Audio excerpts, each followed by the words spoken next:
The মুসলমানস হল ভারতের চেন্নাই থেকে প্রকাশিত উর্দু ভাষার সবচেয়ে প্রাচীনতম হাতে লেখা 4 পাতার দৈনিক সান্ধ্য পত্রিকা।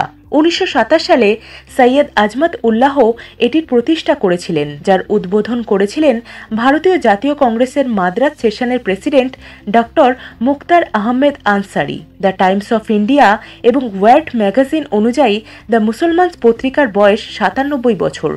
সৈয়দ আজমত উল্লাহের মৃত্যুর পর তার পুত্র সৈয়দ ফাজুল্লাহ পত্রিকাটি চালু রেখেছিলেন, কিন্তু 2007 সালে তিনি আশঙ্কা প্রকাশ করে বলেছিলেন যে তার পুত্র সৈয়দ নাসরুল্লাহ পত্রিকাটি নিয়ে বিশেষ আগ্রহী নয়, তাই তিনি জানেন না পত্রিকাটির ভবিষ্যৎ কী হবে।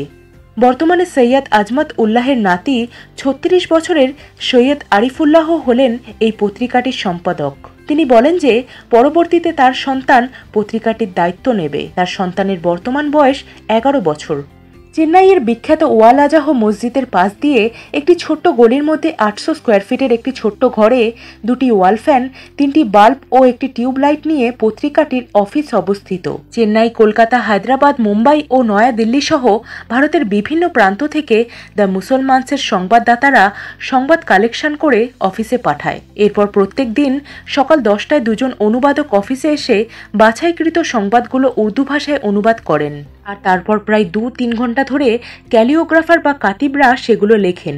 তারপর দুপুর 1টায় প্রিন্টের মাধ্যমে ফটো নেগেটিভ প্রসেস হয়ে বাকি কপিগুলো তৈরি হয়ে যায়। সন্ধ্যের মধ্যে সংবাদপত্রটি ভারতের বিভিন্ন প্রান্তের 22,000 গ্রাহকের হাতে পৌঁছে যায়।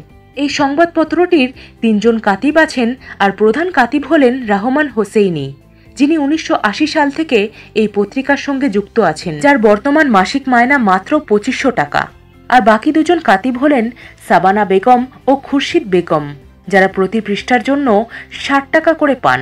পত্রিকাটির প্রধান প্রতিবেদক হলেন চিন্নাস্বামী বালু সুব্রামানিয়াম, যিনি প্রায় 20 বছর ধরে পত্রিকাটির সঙ্গে যুক্ত আছেন। পত্রিকাটির প্রথম পৃষ্ঠায় থাকে দেশ বিদেশের নানান খবর, দ্বিতীয় পাতায় থাকে সম্পাদকীয় এবং পরের 2টি পাতাতে স্থানীয় খবর, খেলার খবর ও বিজ্ঞাপন। সোমবারে কোরআন ও ইসলাম সংক্রান্ত খবরই বেশি প্রাধান্য পায় অন্যান্য খবরের থেকে।